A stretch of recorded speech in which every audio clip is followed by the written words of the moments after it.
what is your kind of pitch to someone who is skeptical about Taproot Assets, who kind of maybe lies on that the end of the spectrum towards this is not a good idea, but maybe someone who's open-minded as well?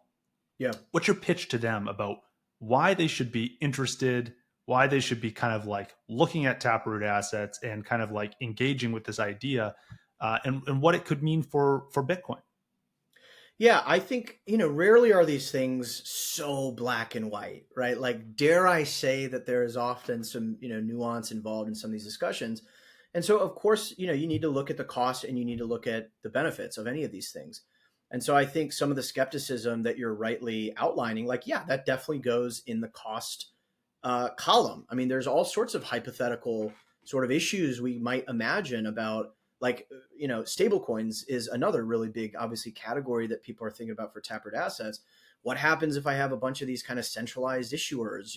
Like what does that mean? What could that mean? And so, yes, we should acknowledge that, but we should also carefully examine the potential benefit side to that equation. And so for me, I look out there and, like, whether, just look at the market cap for stablecoins. Like, the market speaks. Clearly there's a use case, particularly in emerging markets where maybe they don't have, as good of access to dollars or something like that. Like, the market cap clearly demonstrate that there is a use case here. And so what that means is that there are a lot of people out there whose only way to stumble into Bitcoin might be stablecoins. Similarly, there might be people out there whose only way they're going to stumble into Bitcoin is through this kind of loyalty collectible, right? Oh, what is this? Oh, okay, interesting. This is on Bitcoin. What is Bitcoin?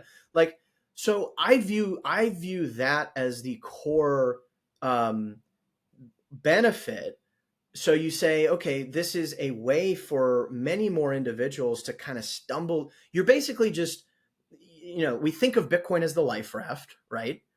And so right now there are a certain number of ladders that I can climb to get onto the life raft, right? So what Taproot Assets represents really to me fundamentally is the just adding more ladders that various people may take to get onto the lifeboat. That for me is the bottom line. Now, the other important point though to think about is, like, well, there's more efficient and less efficient ways of enabling these additional use cases. It's like, great, like, lay up more ladders to the life raft. But if it takes so much time and energy and effort to craft this ivory ladder that you're stacking onto the life raft, or, God forbid, if this additional ladder that you stack onto the life raft somehow gets stuck into the life raft and blows a hole in it, right? Like, obviously we don't want that either. And so I think it's interesting to compare, for example, like ordinals and inscriptions, BRC20 tokens, all that kind of wraps into one category. Like, in many ways, and again, people have very, very diverse opinions on this. I've looked at it more as like an interesting experiment. And I think even some of the documentation page of BRC20 tokens, like, literally says, this is an experiment. Like, you probably shouldn't put any wealth in this.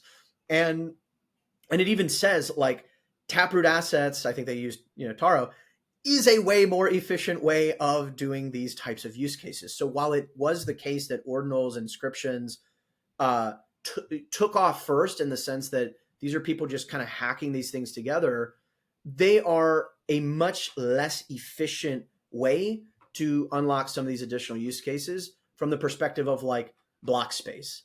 And so that's what I would say. Like, okay, yes, there are potential risks, but there's also really big potential benefits. You're laying these additional ladders. And if you can prove that you're laying the ladders in a way that's not going to disrupt the life raft and is only going to enable more people to come onto it, then for me, that sort of checks the box that, like, on a net, this is a good thing for Bitcoin. And for me, that's where, something like Taproot Assets lands.